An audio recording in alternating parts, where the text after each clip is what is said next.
Welcome back. Obviously, lots of events returning with that warmer weather and spring-like season here. And you can head over to Girder State Park to enjoy the outdoors, all while learning about the Indigenous culture this weekend. Joining me to talk more about this event coming up is Jen Stahl with Game Fiction Parks. So this one specifically, a little bit different from something we were just previously talking about, kind of with the concert series.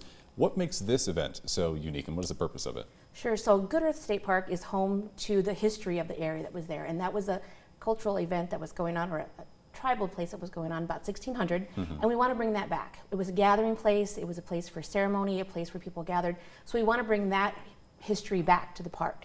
So we've got Indigenous artists coming, and crafters and vendors, and then we've also got drum groups and other musicians that are going to be performing that day. And this is still a very young tradition, something that's becoming annual, but this is year 2. Can you kind of talk about the first year of its inception essentially, and then what all that you all hope to accomplish in the future here essentially? Sure. We started it off last year in May, right around Mother's Day, so we didn't want to complete with that or a graduation, so we moved it to June, just a little bit later.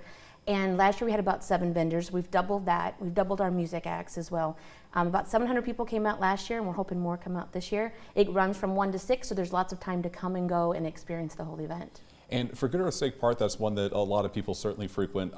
Something I forgot about, that it being 10 years old, it's still really young. Can you kind of talk about what, I guess, the imprint it has so far? It's still something that's relatively new, but people are learning a lot of history behind it and kind of being more privy to that. Yep, a lot of people come to the park and say, I didn't know this place was here, or I didn't know this history is so old. So it talks about a time that most school books don't talk about yet. So it's a great place to come and learn that history.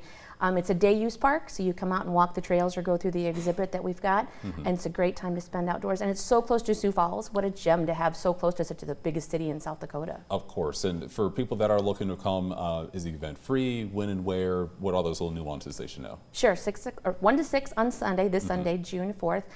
You need a park entrance license for your vehicle, but after that, there's no cost to come to the event.